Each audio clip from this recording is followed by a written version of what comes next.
What is up? It is Alex from Metamind Music, and I hope you're super stoked to usher in this new year with some good momentum.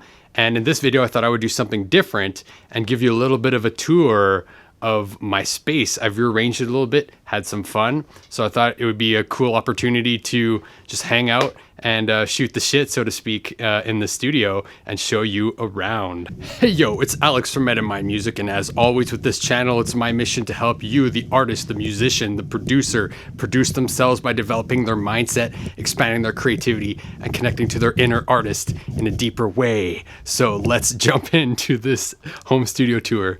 Look at that cup of coffee being all cup of coffee-ish.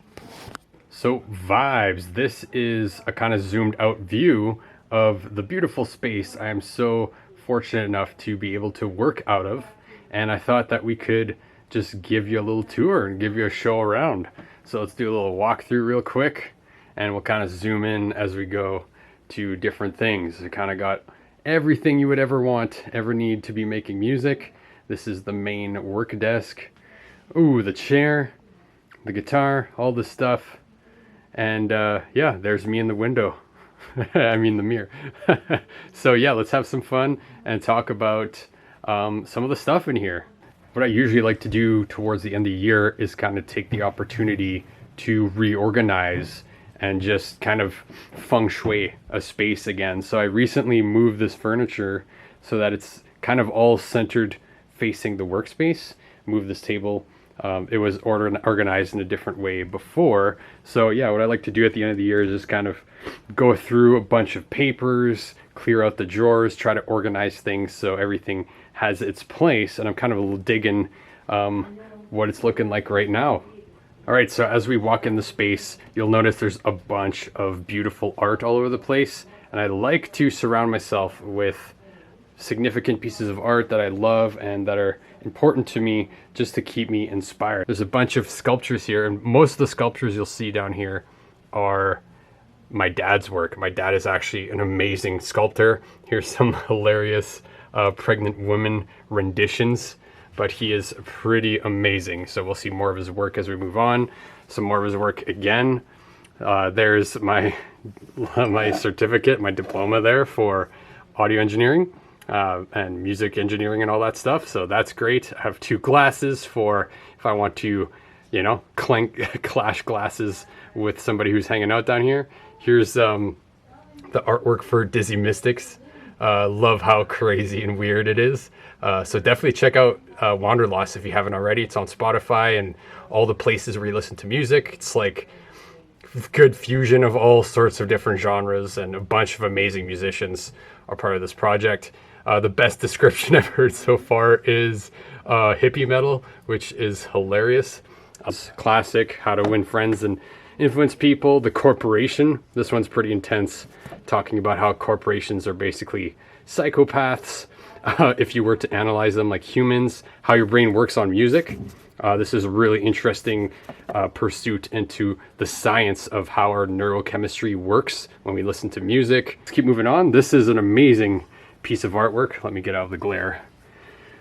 From one of my good friends, Nico, and he started doodling a lot more often over the past years. And this is what came out of one of his doodle sessions, I imagine, and it is very cool. And he was so kind enough to gift it to me, so I had to hang it up in here. So that is amazing. We'll try and link his stuff below as well. I think he's Fractal Energy Art, so definitely check out his work. There's a giant bum. Boxes, I'm kind of weird. I kind of like boxes and collecting things. So there's the Waves Gold bundle. That is definitely a great place to start for plugins for mixing, although you can definitely use the plugins that come in your DAW. That is a great bundle to get. It's pretty inexpensive. It's like $200, and you get pretty much everything you could imagine needed for mixing. And then Superior Drummer 3. So I am a huge fan of drum sounds of all types. It's a huge part of my music, and what I love about music is drums. However, I don't really have the space to record real drums. I have an E-kit over there, which we'll look at later, but since I don't have the capabilities to record real drums in my studio here, I invested in Superior Drummer 3, which is probably top of the line kind of stuff you can get for sampled instruments, where they recorded professional drummers and all sorts of different drum kits and all sorts of different rooms, and it is a VST instrument, so I use that in a ton of my productions. And then here's the box for Ableton 9 Live, which is when I decided to jump on the Ableton bandwagon, and I've upgraded since to 11. But I just like to display this here because I'm kind of weird and it's cool. All the discs are in there, so if ever it came to it, I could reinstall Ableton Live if I couldn't get on the internet or something. Here's some more books. These are more business books on this side, actually, and there's some really good ones, like the 4-Hour Work Week. This is like a business classic about how to work less and achieve more, instead of like work, because with business stuff, there's an infinite amount of things to do. This is Russell Brunson stuff. There's some really good information in there for the modern online marketing space. Here's the manual for Ableton Live 11, Deep Work, Unlocking Creativity. This is an amazing book by Michael Beinhorn, who is the producer behind some of Soundgarden and Red Hot Chili Peppers and a bunch of amazing bands. One of my favorite records of all time, Super Unknown, he produced it. And he talks about creativity in some really, really cool ways. So if you're interested in the subject of creative process and creativity and working with artists, really trying to help them create at their best level, definitely check that out. This one's great because Jakub Setki, I think I'm saying his name right, but he's one of my favorite guitarists. And we saw, I think it was Protest the Hero and Closure in Moscow at a show, and Sheet Happens had a stand there, and my girlfriend was nice enough to buy me this tap book of this album I love. The hilarious part about it, though, is that the material is so ridiculously hard that I'll probably never end up mastering any of it, but it's great to check out some of this playing. Anyway, let's move on. So this is a quote-unquote vision board-ish thing that I like to have because I just like having things that I can look at and inspires me to keep on keeping on, you know what I mean, and just get a good energy. Filming this today, tomorrow's my birthday, and then it's 2022, so good times all around. And let me know down below, like, what are your goals for 2022? What are you hoping to achieve? I love to start off the year with some awesome momentum, you know what I mean, really started off on a good foot. So I got some exciting stuff coming, so keep your ears and eyes peeled if you're into making the best music progress you can next year. You know, make next year your best musical year yet. Definitely stay tuned. An amazing tapestry that my girlfriend bought me for Christmas, and I really like this. It's super trippy, it's super me, hippy dippy, you know, fractals. But yeah, what a wonderful piece of art. And I decided to hide it there because I just had these doors with like nothing, and I do open this door once in a while, so this was pretty awesome. Great place, good vibes. So this is another one of my dad's carvings. This is a relief carving. Such incredible detail, such a talented sculptor, and this is actually, my mom painted this, so artists all around, amazing. So this is an electronic drum kit that I've had for years. I've had this since I was, I don't know, 17, like over 10 years now, and I have beaten the crap out of this thing. It's got some battle scars and stuff, but it still works. Got some double kick pedals, showing my metal backgrounds and roots, you know. And this actually has a MIDI cable connected to my interface when I want to actually just jam out some beats instead of always penciling them in or programming them even on push 2. You just get a lot more dynamic and feel with 4 limbs, 100%. And I've always loved drumming, so that is why that's here. And let me know down below, does anyone drum at home? Do you have a drum kit? Look at all these amazing sculptures, all different amazing pieces of art that my dad has created. And then here is my guitar collection. And guitarists out there, let me know, do you play guitar? Do you have a fetish for collecting guitars? Most of us do, and these are incredible. I've actually thinned the herd, so it's hilarious. But here's the acoustic. This one I got in Quebec when I was visiting my cousin there, and this one, it just sounds amazing. It plays well, and it's nothing super fancy, but I just love to have acoustics on a track when needed. Just whip out a microphone and boom, you can get some awesome stuff. I have a bass here, Schecter. Sounds great. It's got new strings on it. So whenever I lay down some bass, that is my go-to. And I actually get most of my tone from either my Helix or plugins in the computer, which we can talk about later. But yeah, that's what I do for bass if I'm not using synths. Lately I've been using more synthesizers for bass, but yeah, that's the bass. And then I have a Lato Telecaster shape. This thing's really cool. I traded like a Pro Tools M Audio interface for this like over 10 years ago. Got a massive deal. Then I have an RG Ibanez. This thing's tuned to drop C, so that's a whole step down from standard tuning, and then a drop tuning, so it's like drop D but a whole step down. Great for metal. And I have bare knuckle pickups in there for super heavy tones, because as you well know, my background is metal, hard rock, love all that stuff. Then we have a 7-string Ernie Ball Music Man here. This thing's pretty crazy. So a guitar with 7 strings. And we have a low B string when it's in standard, but I have it in drop A. So basically it's the top 6 strings are the same as a normal guitar, but the bottom one is a low A, which feels like a drop tuning on a guitar, you know, all those super heavy riffs. And also this thing has a piezo pickup as well, so you can get a really nice, almost classical, electric classical guitar sound from there. Then I got a PRS. This thing's amazing. It was gifted to me, and I got this recently set up. It's my only guitar with a tremolo arm, so you can do all this like whammy stuff, which is fun. That kind of stuff, super fun. That thing plays so well, and I use this one quite often. That's why it's a little separated there. I definitely pick this up quite often. Yeah, and then if we move on, this is a piano that we got from my grandma when she passed away, and I was super close to my grandma.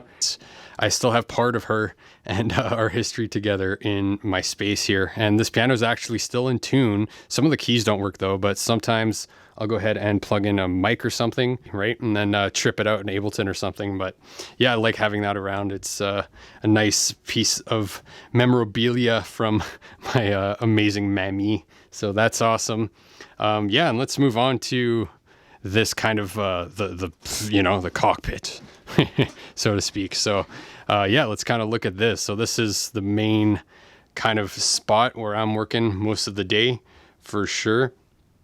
And I got all sorts of stuff kind of wrapped around me for easy access. So let's look at the guts of this thing. Is this cheese grater Mac, this thing, which looks like a cheese grater, but super powerful machine. It's got 32 gigs of RAM. I think it was used for a server before, but this thing is super powerful, so it definitely has all of the guts that I need for mixing and tracking and really getting a lot of stuff to low latency so that we can track without latency. So if we jump on the eKit, we can track this MIDI without latency because of a super high processor in here, as well as just have a ton of plugins for mixing with the RAM. So that's kind of the guts of my rig here. All right, so I have pretty basic audio interfaces here, and the reason I have 2 is just for ease of recording. When I need to record my DAW output as well as my screen, it just makes it super easy instead of dealing with internal routing stuff. Yeah, and I have a Sapphire 24, and this Focusrite, I've had this for over 10 years, and it's never failed me. Yeah, and for inputs, we got a couple in the front, a couple in the back. This one here is plugged into my talking mic, which is suspended by a boom arm, which is super handy because I do a ton of calls with students and clients, coaching calls, all sorts of stuff, like almost every day. So this is a workhorse, and it's pretty much plugged in all the time. And then I have a second mic that the lead is just loose if ever I want to like mic up the acoustic or the piano or something else, or if I have somebody in the space that wants to record their vocals, we can do that, or just use this one, whatever works. I have the double screens, which is a must. This is just a huge workflow, a hack. If anybody does a lot of computer work, or if you're in your DAW all the time, having 2 screens is, I almost can't function without it. Like I don't know, I'm so used to it. So definitely check that out if you want an easy way to hack your productivity. Just get a second screen, and it works super well with Ableton. Speaking of Ableton, I have two controllers here, which are built for Ableton. We got the Push 2, which I've done a ton of videos on, and yeah, I will continue to do so. Let me know if you want to see more videos for that thing. And I also have this APC 40, which is an Akai product, but this was designed for Ableton as well. And these two together are a powerhouse, okay? Because what I use it for is that the Push 2 is the instrument. So it's the MIDI instrument. So whether it's drums, a bass, synth, pads, right? Whatever it is, the pads will light up so that I can play the instrument, and these knobs will affect the sound that I'm using. And then I use this controller as a mixer. So this will control all of the volumes for all my different tracks. If I select a track, it will change and reflect the track that I'm on Push 2. So if this was drums, that'll turn into drums. If this was bass, that'll turn into bass. So these two interacting with each other makes it so you don't have to menu dive in the Push 2, because the Push 2 can do all this mixing stuff. But just having it all kind of accessible makes it so much easier to play around with, because you can like mix volumes and play at the same time and throw sends while you're playing instruments, all this kind of stuff. You can like map the pans and all this crazy stuff. So those are my workhorse controllers for sure. And then yeah, just wireless trackpad. This thing is the best mouse I've ever found for sure, and just a Mac keyboard.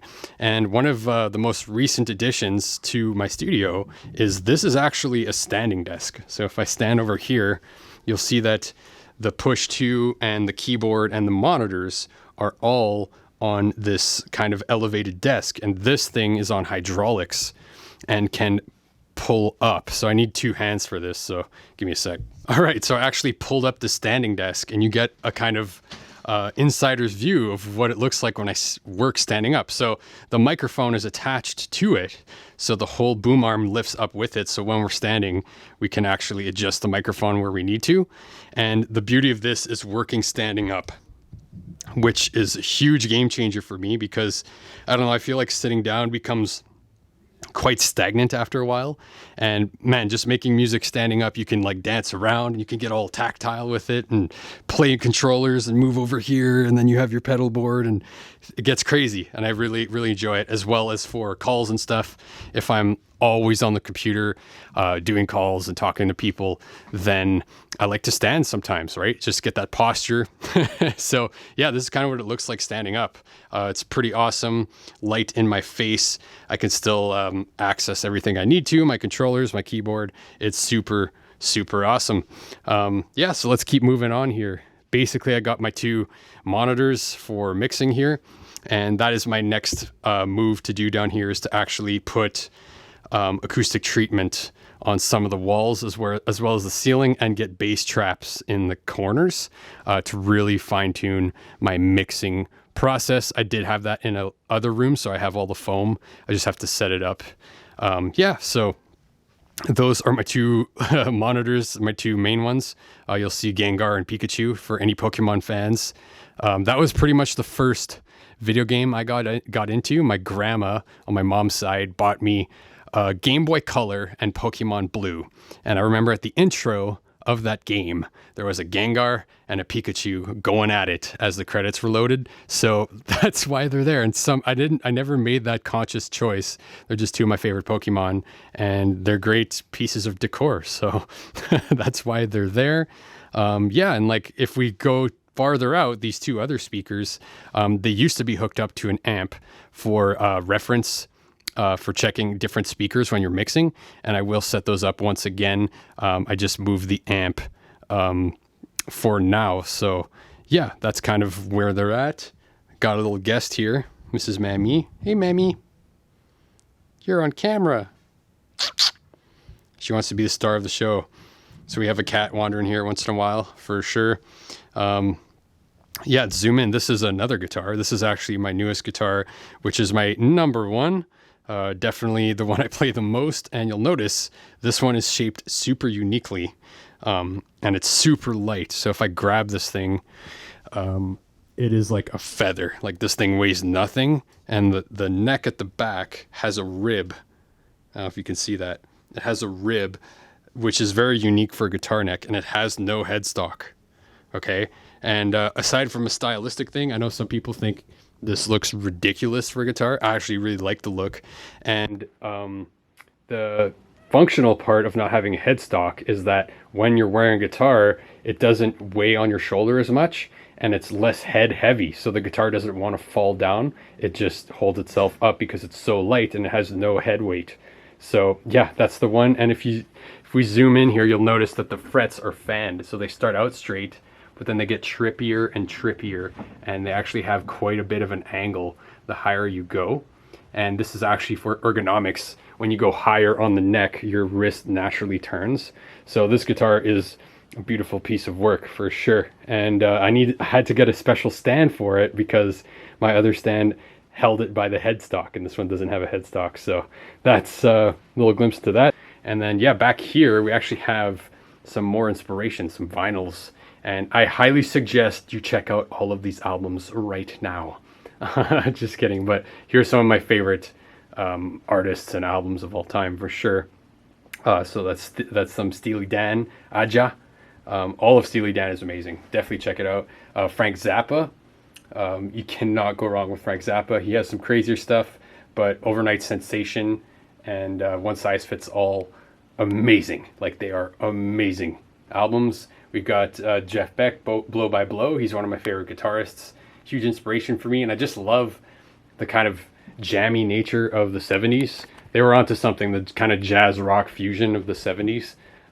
There's some magic to learn from in that age. Then we got Lamb of God. That was probably one of the first super heavy records I got into when I was like 16, after Metallica and Megadeth and like Thornley, hard rock stuff, but not super heavy metal. Okay, like if you haven't heard of To Pimp a Butterfly, go listen to it right now.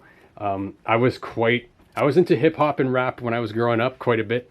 A few different artists like Tupac, Eminem, of course, some 50 Cent, like Outkast, some R&B stuff. But then I fell out of love with it and got more into the rock and the metal and the experimental electronic stuff.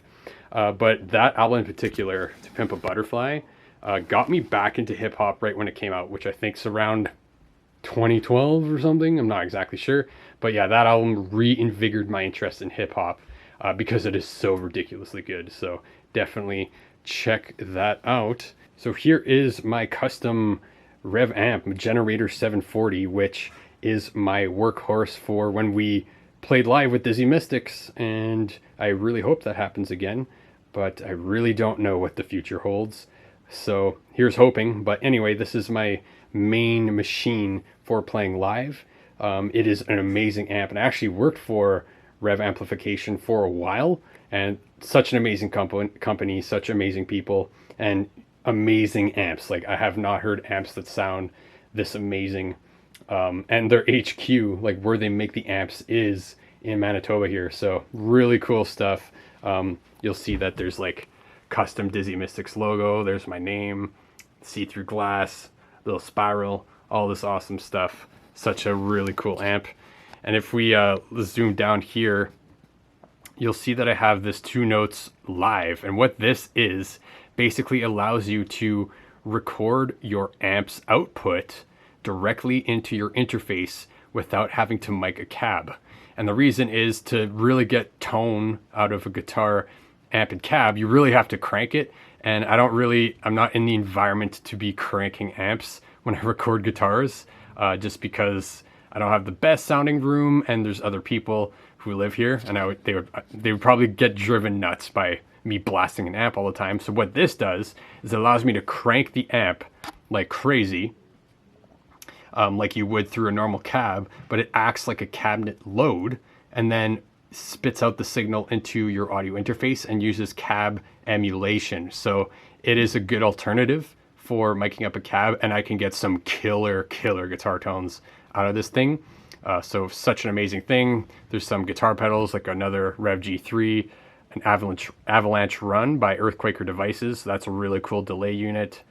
We got a fuzz pedal by Earthquaker again, got a noise gate, just a few guitar pedals, because I've changed my guitar pedals from having a bunch of guitar pedals to the Line 6 Helix, okay? And this thing is amazing. I used to have the Axe FX Ultra with a giant MIDI controller, which is an amazing piece of hardware, but this is kind of the next gen piece of guitar simulators, and I don't know, they just got it right with this one. Like the customization you can do, it has 4 effects loops, the routing, it has all sorts of you can do pretty much anything under the sun, MIDI programming. I could control Ableton with this thing. I can control this thing with Ableton. You can use this with real pedals. You can put it in the effect loop. Sky is the limit. And right now, what I do right now is actually all of my guitar tone is coming from the Line 6 Helix, because it has built-in guitar amp simulation and cab simulation.